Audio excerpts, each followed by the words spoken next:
Hello and welcome back to Beckler Guitars and Repair, and today we're checking out a fantastic guitar. This is a 2003 Gibson Les Paul Studio in Arctic White, although it's looking a little bit more yellow snow these days. Let's check it out. So I picked this one up locally. It came in this really nice case. I really love these cases. They're like just super over padded. They got really nice zippers on them, and they seem to offer lots of protection. And they're just great for gigs because sometimes hard shell cases take up a lot of space. These are a little bit smaller. And yeah. So here it is. I found another older studio. We just did a review on like a 90s Les Paul Studio with an ebony fingerboard that was just fantastic. And I found another one. This one's a 2003. And although some of the other models didn't have the ebony fingerboard anymore in 2003, the white colors got the ebony fingerboard. So this one does have the ebony fingerboard, and it's made right in that sweet spot era for, you know, really high quality Gibson guitars. So yeah, let's have a look here. So this finish is called Arctic White. And every guitar with a nitro finish ages over the years. So the UV hits the nitro and the whole thing just ages. You can't really notice it as much on darker guitars. Like black guitars will look the same. It depends on how light the color is. But the lighter the color, you're going to notice it more over the years. Cherry Sunburst gets really nice and washed out. And all these other colors just kind of lighten and change colors over the years. But like Pelham Blue turns green. But what happens with white is it kind of gets this yellowish, creamy color. And so this one would have started out like just stark white, Alpine white. And this is about 21 years old now. And you can definitely notice the difference in the color. In some spots, a little bit more than others. So this has to do with whether it maybe sat in a window, got way more UV than other places. Sometimes you'll see white guitars with like half of the body a different color. That's like it was sitting on a wall where the light only hit half the guitar at high noon, that kind of a thing. This one seems to be pretty uniformly aged. And so yeah, this is a 2003 Les Paul Studio, ebony board. It's got 3-way pickup selector, 490R, 498T pickup set, gold hardware. It's got the reflector knobs, pick guard on there. And the Studio still have a maple top, mahogany body with the acrylic trapezoid inlays, a Corian nut, gold tuners hardware, silkscreen logo there. And this one's got a 50s rounded C-neck. But this one's also really got some really cool checking on the back. So that's another symptom of nitro plus age is you can get checking. Checkings are just these little kind of marks in the finish. Kind of like little finish cracks that run up and down. And I really like the way they look. Basically, when the relic guitars, they're reproducing that. And overall, this guitar is in quite nice shape. There's a couple little marks and dings, but kind of adds to the charm. It's not overly worn in any way. And there's no damage that affects playability. The neck is super clean. And yeah, there's our serial number, so that shows it's made in 2002 on the 302nd day of the year. Alright, the last Studio I reviewed was amazing, and from what I could feel on this one, just picking it up and playing it very shortly, I think this one's going to be a good one too. So let's get it on the bench and take a look at some of the parts and specs. Alright, so nowhere near as heavy as that last one. The last one was over 10 pounds. This one is much more reasonable, 8 pounds, 15.2 ounces, or 4.56 kilograms. All right, let's take a look at the readings for the pickups here. This is the 490R, 498T pickup set. So in the bridge position, it's reading a 13.44, and then in the neck position, that goes down to a 7.77. So yeah, pretty lucky. And in the middle position, that goes to a 4.92. So here's a little trick if you want to work on the electronics on a Les Paul or the bridge or something and you don't want to cut off the strings. Basically you just loosen the strings to the point where the bridge can come off, like so. And then just set it aside, taking care not to tangle all the strings while you're working on the guitar. And then when you're done, you can just pop it back on and tighten the strings up. Just a quick look at our tailpiece here. It's a full weight tailpiece with just the one cast mark on the back. Quick look at the Tune-O-Matic bridge. It has the PW stamped on the back and gold as well. These gold hardwares tend to tarnish a bit and turn silver in some high traffic areas, and that's the same here. Around the thumb wheel adjustments, they're a little bit more silver, and the pickups are a little bit more silver too on the top. Let's have a look at the bridge pickup.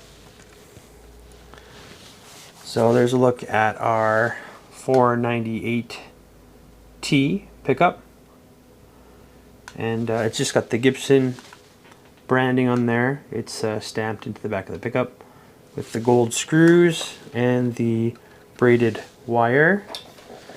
As far as the cavity goes, looks like it's in nice shape. It's got LPST in the cavity, so for Les Paul Studio. And you can see from the side here, it's got that nice thick maple top. And then here's a look at our neck pickup. Very similar looking. This is the 490R. And there's a look at our cavity there. So it looks nice and clean, nice clean routing. And then it's got AW for Arctic White, and then TN. That might be the initials of an employee who worked on the guitar. But yeah, everything's looking good and original. Sometimes on these guitars, there's underneath the pickguard where it doesn't have any UV, you can see more of like the true representation of what the finish would have looked like new.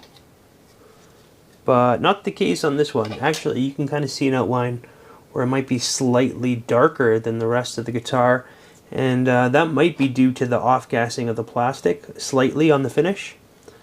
But yeah, it's definitely not whiter under the pickguard. Let's have a look inside the control cavity here. And yeah, okay. Everything looks stock original. They were even using orange drop capacitors in this here, so that's really nice to see, especially on this lower kind of model that's a studio. And they've got the plate in at the bottom. Everything looks original. These solder points don't appear to be touched at all. So this is likely all stock. And yeah, having those orange drop capacitors is a nice little bonus there. Look at our switch cavity route. That all looks original as well. So yeah, nice clean routes and all original. And before I put the strings back on and set it up, let's have a quick look at the fingerboard. So yeah, really nice dark ebony and like no tooling marks at all. The frets are in really nice shape. And there's no fret sprout at all either. They're super nice and smooth. And just a tiny bit of wear here in the cowboy chord area. You can see there's a little bit of indentation on the frets. But nothing worth worrying about yet. And there's a look at the truss rod, which is in good shape with no threads showing.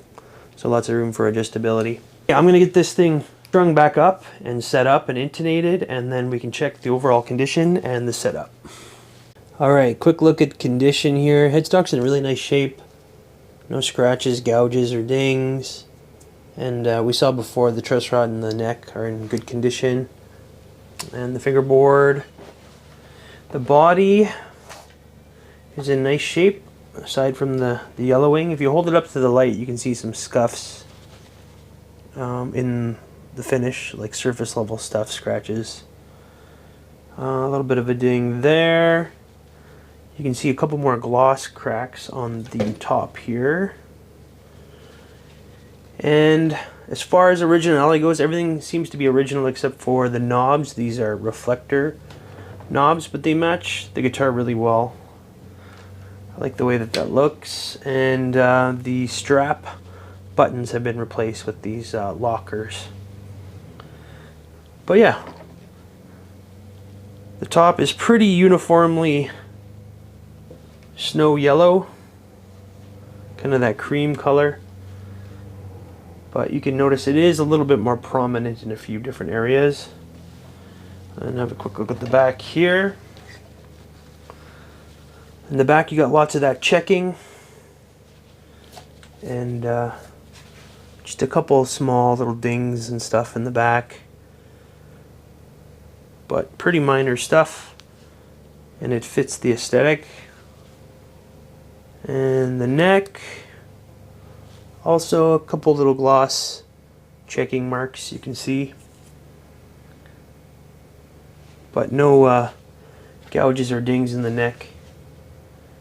And then our headstock is quite yellowed. You can still make out the serial number pretty easily. And overall, good condition all around, with a few small cosmetic things. Managed to get a nice setup on this guitar. So using my notched straight edge, we can see that there's not a lot of relief in the neck. So the neck's nice and straight. There's just a very small gap between the notched straight edge and the fingerboard. And here in the 3rd fret area, you can see when I use the 3rd fret that the 1st string is almost sitting on that 1st fret. So that tells us that there's very little relief in the neck, so the truss rod's nice and tight, and our nuts cut very well, and we've got nice low action in that area. And then in the 12th fret area, using the depth gauge here on the low E at the 12th fret, it's sitting at just between a 0.75 and a 1 millimeter, so very low, and just between a 0.5 and a 0.75 for the high E. So yeah, very nice low action. And sitting on the strap, there is no neck dive at all. It's very nicely weighted. I'm just gonna run through the entire guitar fingerboard just to make sure there's no buzzing or fretting out anywhere. I like to speed up this point, but if you want to hear it in real time, just slow down your player to 25%.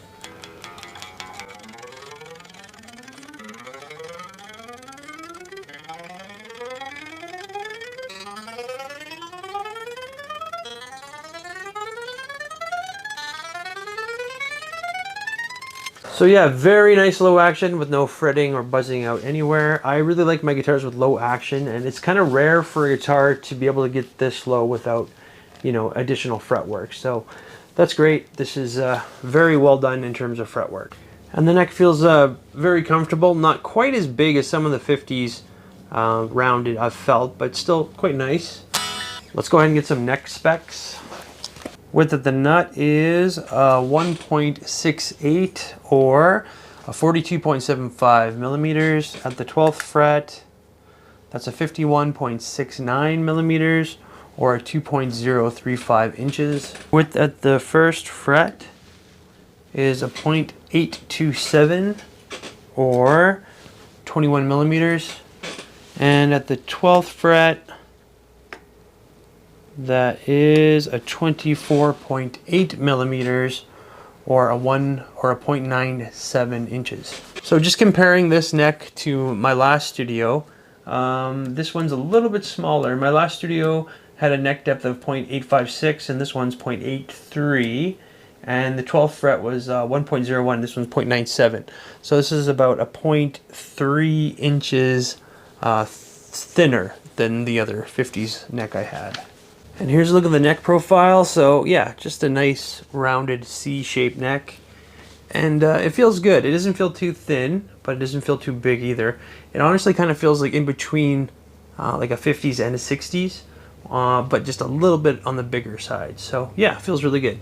All right, let's go ahead and plug it in and hear how it sounds. All right, I'm plugged into my 1965 Fender Bassman and miking up a 212 cab with an SM57 and using a condenser mic for the room. We're just gonna go over each position in clean, and then with a little bit of overdrive. I'm using a Germanium Jim Jones GTO overdrive, and here are my settings for that.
Sounds really great, clean. These pickups can be a mixed bag. I've had some that sounded great. I've had some that sounded not great. Sometimes they're muddy, sometimes they're harsh. It's kind of all over the place. With the years and just even the different specific sets, seems to be a lot of variance, but these ones sound really nice. I'm gonna go ahead and try with a little bit of overdrive.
right, final thoughts on the 2002 Les Paul Studio in Arctic White. Yeah, these old studios are amazing, and this one is no exception. This one has a great weight, you know, just under 9 pounds. It's got a great feeling neck. It's somewhere in between a 50s and a 60s, but just super comfortable. I think if you like 50s, this would feel good. If you like 60s, this would feel good because it's very close to both, but kind of the perfect in between. The ebony board is great, just super smooth and glassy. Just love the way that ebony boards feel. And they just get glassier and glassier over time. And I really like the look of this yellow snow Arctic White. It really has that aged kind of a cream look. Just super classic looking with the gold hardware. It looks great. And I really appreciate the checking too. This is real checking, not you know, relic artificial checking. And it looks really nice on this guitar. It just played and sounded great, like super nice, low action, pleasure to play, comfortable neck, and the pickups, this is a good set. They sounded really, really nice, clean and dirty. And this thing is all original except for the knobs and the strap buttons, but everything else is as it came from the factory. If you're interested in this guitar, I am going to have that up for sale on the Reverb page if you want to take a look, but other than that, thank you for tuning in to Beckler Guitars and Repair, and I'll have more for you really soon. Thanks a lot.